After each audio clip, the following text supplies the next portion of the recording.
Satyabama Institute of Science and Technology, Chennai and Sriperumbudur. சட்டவிரோத கல்குவாரிகள் மீது கடுமையான நடவடிக்கை எடுக்கப்படும் என்றும் முறைகேட்டில் ஈடுபட்டால் பாரபட்சம் இன்றி நடவடிக்கை பாயும் என்றும் கல்குவாரி கிரஷர் உரிமையாளர்களுக்கு அமைச்சர் பிரபு எச்சரிக்கை விடுத்திருக்கிறார். இது பற்றிய கூடுதல் தகவல்களை கேட்போம். எமது செய்தியாளர் தாய்மானவன் இணைகிறார். தாய்மானவன், இந்த கல்குவாரி அந்த சட்டவிரோத கல்குவாரிகள் தொடர்பாக அமைச்சர் பிரபு சொல்வது என்ன, விவரிங்க.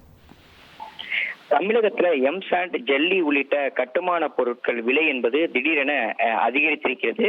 இந்த நிலையில தான் சங்க பிரதிநிதிகள் மற்றும் அதிகாரிகளோடு அமைச்சர் பிரபு அவர்கள் தற்போது ஆலோசனையில ஈடுபட்டு வருகிறார். சென்னை கிண்டியில் இருக்கக்கூடிய புவியியல் மற்றும் சுரங்க ஆணைய அலுவலகத்துல தற்போது இயற்கை வளங்கள் துறை அமைச்சர் பிரபு தற்போது ஆலோசனையில ஈடுபட்டிருந்தார்.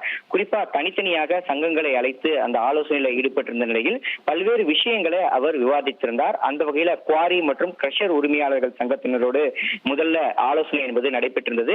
அதன் தொடர்ச்சியாக லாரி உரிமையாளர்கள் சங்கம், செங்கல் சூளை உரிமையாளர்கள் சங்கத்தினரோடு தற்போது ஆலோசனை என்பது நடைபெற்று வருகிறது. இந்த ஆலோசனையின் போது சமீபத்தில் திடீரென எம்சாண்ட், பி சாண்ட் மற்றும் ஜல்லி உள்ளிட்ட கட்டுமானத்துக்கு தேவையான பொருட்களுடைய விலை அதிகமானது தொடர்பாகவும் அதை குறைப்பது தொடர்பாகவும் பல்வேறு ஆலோசனைகள் மேற்கொள்ளப்பட்டு வருகின்றன. குறிப்பா எம்சாண்ட், பி சாண்ட் மற்றும் ஜல்லி விலையில பல்வேறு விலை என்பது தாறுமாறாக உயர்ந்திருக்கிறது.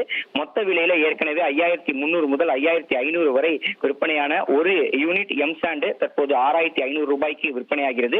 இதே போல மொத்த விலையில 6300 ரூபாய்க்கு விற்பனை செய்யப்பட்டிருந்த ஒரு யூனிட் பி சாண்ட் என்பது தற்போது 7300 ரூபாய்க்கு விற்பனை செய்யப்படுகிறது. இதே போல மொத்த விலையில 4300 முதல் 4500 ரூபாய் வரையும் விற்பனையான ஒரு யூனிட் ஜல்லி என்பது தற்போது 5500 ரூபாய்க்கு விற்பனை செய்யப்படுகிறது. இதற்கு பல்வேறு காரணங்கள் என்பது சொல்லப்படுகிறது. குறிப்பாக தமிழக முதலமைச்சராக விஜய் அவர்கள் பொறுப்பேற்ற பிறகாக கனிம வளங்கள் துறை அமைச்சராக பிரபு பொறுப்பேற்ற பிறகு பல்வேறு இடங்கள்ல நேர்ல ஆய்வு மேற்கொண்டு பல்வேறு குவாரிகள், அதாவது சட்டவிரோதமாக செயல்படக்கூடிய குவாரிகளை மூடினார். இந்த நிலையில தொடர்ந்து இந்த கனிம வளங்கள் என்பது தட்டுப்பாடு ஏற்பட்டிருப்பதாக கூறி இந்த விலை என்பது தொடர்ச்சியாக அந்த சங்கத்தினர் தரப்புல விலை என்பது உயர்த்தப்பட்டிருக்கிறது.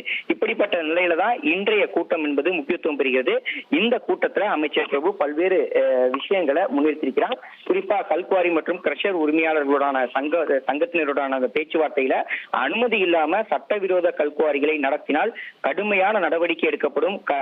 அனுமதிக்கப்பட்ட அளவை விட அதிகமான அளவுல கனிமத்தை வெட்டி எடுக்கக்கூடிய குவாரிகள் மீது பாரபட்சமின்றி கடுமையான நடவடிக்கை எடுக்கும் என்பதில் தாவேக அரசு உறுதியாக இருப்பதாக அவர் எச்சரிக்கை விடுத்திருக்கிறார். மேலும் குவாரி மற்றும் கிரஷர்களில் இருந்து அனுமதிக்கப்பட்ட அளவை விட அதிக அளவு பாரம் ஏற்ற அனுமதிக்க கூடாது என்ற ஒரு உத்தரவையும் வழங்கியிருக்கிறார்.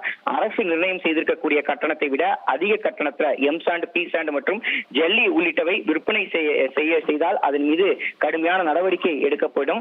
குறிப்பா அரசு நிர்ணயம் செய்துள்ள கட்டணத்தில் தான் அந்த கட்டணம் என்பது நிர்ணயம் செய்யப்பட்டு வசூலிக்கப்பட வேண்டும் என்பதையும் அவர் குவாரி மற்றும் கிரஷர் உரிமையாளர்களிடம் தெரிவித்திருக்கிறார்.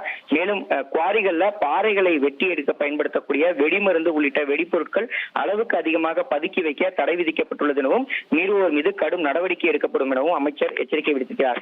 ஏற்கனவே சட்டவிரோதமாக செயல்பட்டு வந்த கல்குவாரிகள் மூடப்பட்டதன் விளைவாக தமிழகத்தில் இந்த மாதிரியான கனிமங்கள் கிடைப்பதில் சிக்கல்கள் இருப்பதாக கூறி இந்த விலையேற்றம் என்பது ஏற்றப்பட்டிருக்கக்கூடிய நிலையில் அந்த விலையேற்றத்தை தடுக்கக்கூடிய வகையில் இந்த ஆலோசனை கூட்டம் நடைபெற்று வருகிறது. அதில் தான் இந்த எச்சரிக்கை விடுத்திருக்கிறார். அரசு நிர்ணயித்திருக்கக்கூடிய கட்டணத்தை தான் வசூலிக்க வேண்டும், சட்டவிரோதமாக குவாரிகள் செயல்படக்கூடாது என்பதையும் எச்சரித்திருக்கிறார். விரிவான விவரங்களுக்கு நன்றி தாய்மான். Satyabama Institute of Science and Technology, Chennai and Sriperumbudur.